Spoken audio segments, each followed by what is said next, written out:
Thank you to all our guests, to all our committee members, and everyone.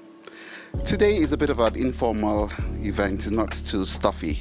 We're going to relax and interact. So what can you expect today?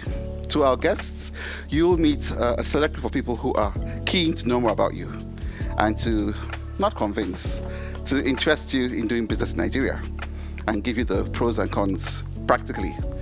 To our people, you'll meet some guests from the UK who have decided to brave it and come to Nigeria and do some business. So I'm hoping that the interaction will be smooth and exciting.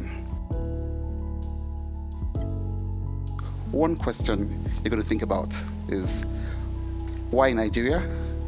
Why now? I've discovered that there's a big market and a gap in my shoes in Lagos, and I intend to exploit every one of them because I believe that my shoes have come home, and I think it's time that I tell my story, and not just in the UK, but also share that story in Lagos, in Nigeria. Why now? I have some Nigerian family and Nigerian friends, and they tell me all the time that Nigerian people love watches and they would love our watches. I'm sorry, is that true? So not just that, and then the opportunity arose from DBT. I ended up on a call. The next thing we knew, there was a mission happening, and I think it was just too good of an opportunity to miss up, frankly. So we're a watch brand ultimately, but we specialise in retail and experiential retail environments, basically, to sell our watches. So it's quite unique. I've got a little presentation. We don't need to do it, but it's the best way. But yeah, so ultimately, friends and family told me we need to try Nigeria for our watches. They'll love them. So. Why Nigeria? Well, from Peaks Partners' perspective, we've been doing a lot of research into Africa for the past year and a half, and the obvious market on top was Nigeria. So we leaped up the opportunity when we were presented to come, and it's been fantastic. I don't think 3 months goes by without me coming to Nigeria. Why Nigeria? I told you about my career. I'm a global makeup artist strategist. There's no woman in Nigeria that haven't experienced having the services of a makeup artist, but I come from a different angle. I come with the angle of training and educating those that are in the space to become business. I was going to say women, but there are so many makeup artists that are men. So to become business persons and be the best at what they can do in that space, having been in the industry myself for 40 years and sitting on the board for London College of Fashion and very high-profile institutions, I thought I'd bring my retirement skills, because I'm at the end of my career, to Nigeria, and hopefully, people will want to onboard with my skills and my services. And I think probably the reason for coming to Nigeria, we were looking at international expansion opportunities. I think the founder, the creative director, and the head of design at Boohoo Man, over the last 10 years of our journey, have been heavily inspired by Nigerian culture.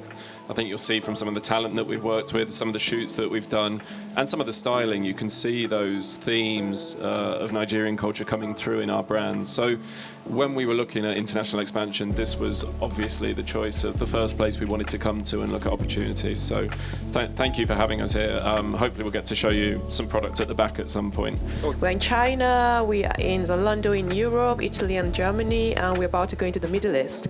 And so in our expansion, of course, we're thinking about Africa. And of course, for me, the obvious choice is Nigeria, based on our product proposition and in terms of our end users. So we believe that the market is strong for us, and we are looking for good opportunities to partner with people here.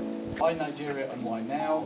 Well, we are huge in the UK, big in Europe and America, big in Asia and Australia, and that leaves Africa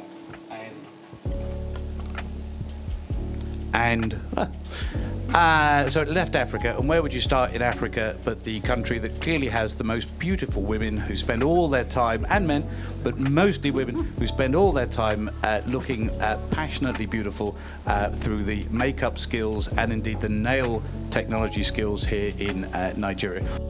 Nigeria, considering the current business challenges, and it's not easy. It's not easy, but you have to look at the bright side, and you have to look at the potential. And this is a market of 200 million people, and I'm telling you, I'm not even sure I'm serving 1 million out of the 200 million. So you can imagine the avalanche of potential that is available in that market. On a sustainable level, it's not just about competence. It's about resilience in the face of adversity, ability to seize opportunities where others see obstacles. And as I reflect through my past 30 years to the Nigerian business terrain, I'm reminded of words of a wise entrepreneur that said the best opportunities in this market in Nigeria are masked in our challenges.